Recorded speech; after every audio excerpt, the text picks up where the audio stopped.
Hello everybody, Tate Davis here with another album battle for you. This one is between one progressive rock band and another American, originally rock band, but on this album they got kind of proggy. In one corner, from 1976, Jethro Tull, Too Old to Rock and Roll, Too Young to Die. What a great album cover this is.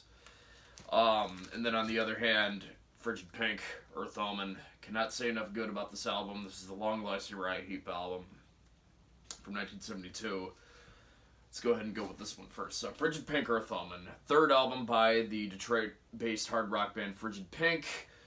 The original lineup had a hit with a version of House of the Rising Sun that was in 4/4 time in a bunch of different territories, the U.S. included, off their debut album, and then they put out another album, Defrosted, which didn't do nearly as well as the debut, and then Kelly Green and Gary Ray Thompson left, the singer and guitar player, and then they got John Wearing and on the lead vocals and Craig Webb on lead guitars, signed with a label called Lion Records and released this album. And the copy I hold in my hand right now is a Repertoire Records reissue. So it was recorded at Eastern Sound in Toronto, Canada. Produced by Vinnie Testa and Clyde Stevens, who's Rick Stevens' brother, the drummer. So the personnel, we got John Wearing on lead vocals, Rick Stevens on drums, Larry Zelenka on piano and organ. He had played with them on their two previous albums. Craig Webb on lead guitar, and then Tom Harris on bass guitar.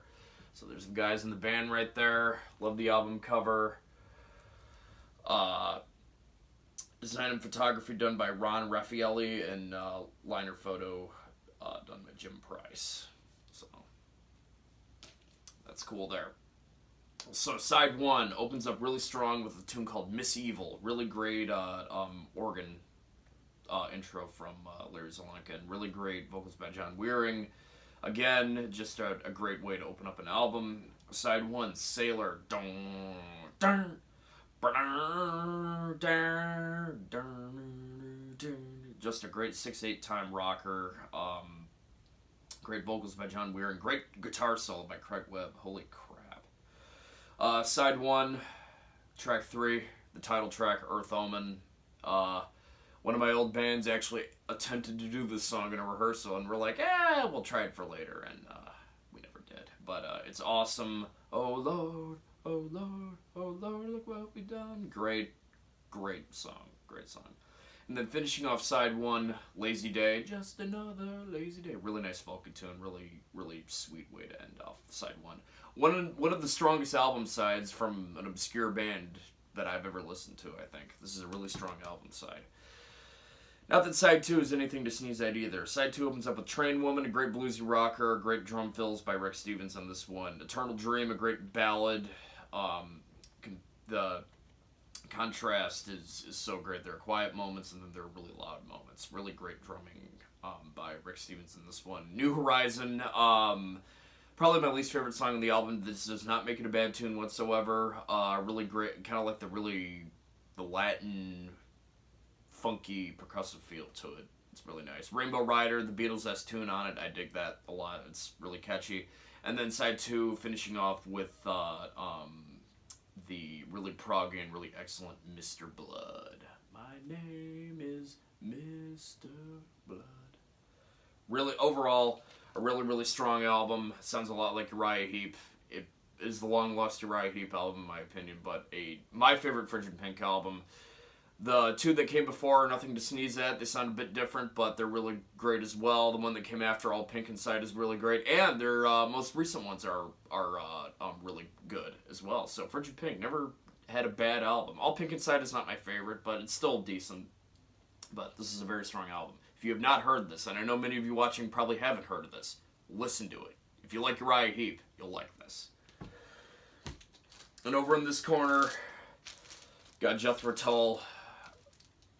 Too Old to Rock and Roll, Too Young to Die. Once again, I love this album cover. From 1976, released on Chrysalis Records. Who do we got in the band here? We got Ian Anderson on vocals, acoustic guitar, flute, harmonica, occasional electric guitar and percussion. Martin Barr on electric guitar. John Evan on pianos. The excellent Barry Bourne Barlow on drums. And then John Glasscock on bass and vocals. So what do we got on it was recorded at, produced by Ian Anderson,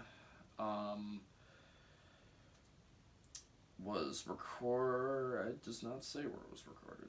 Recorded at Radio Monte Carlo by the Maison Rouge Mobile Studio. Interesting. Okay.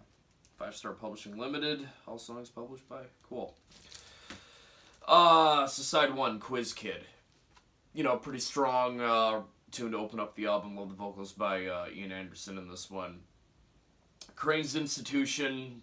Not really one of my favorite Jethro Tull songs. It's okay. It's not great. Salamander, track 3, it's okay. Taxi Grab, From a Deadbeat to an Old Euryster, pretty good tune. Not really my favorite. I like the drumming by Barry Barlow in that one. Opening up side 2, we got Bad Eyed and Loveless, Big Dipper, not really my favorite. The title track, Too Old to Rock and Roll, Too Young to Die, is great. One of my favorite Jethro Tull songs of all time. Great vocals by Ian Anderson. Great guitar figure by Martin Barr. Really catchy. Probably one of the catchiest Jethro Tull tunes from their proggy period. Number 4, Pied Piper is pretty good. It's not my favorite. Not one of my favorites. And then finishing off the album with The Checkered Flag, Dead or Alive. It's okay.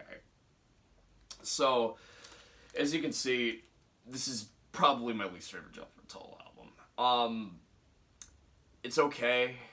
Well, it's not really that good.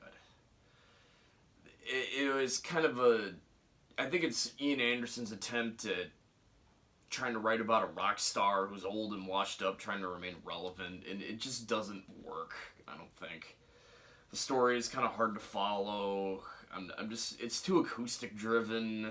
The title track is great. Quiz Kid is great. Taxi Grab is okay. Crazy. I don't know. To be honest with you, I've only recently listened to this, and already most of the songs on here aren't really memorable. So,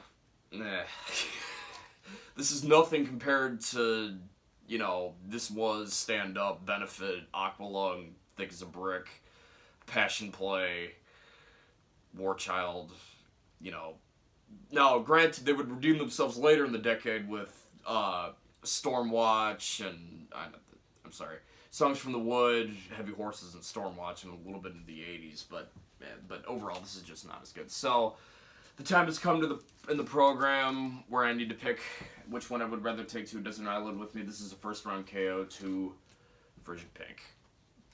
Now, in the eyes of many, the discography of Jethro Tull totally destroys that of Frijid Pink, but you know what? For me, this album is not very good. This is excellent. So, a first round KO with the guys from Frijid Pink. Ian Anderson and Martin Barr didn't even know what hit them. For me, top to bottom, this is great. You know what? If you like this better too, that's also great. This is music. We're all giving our opinions here, but for me, Earth Omen takes the lead here. So, with that being said, thank you guys very much for watching. Stay tuned for more videos and drum covers in the future. We'll see you guys later. Bye-bye.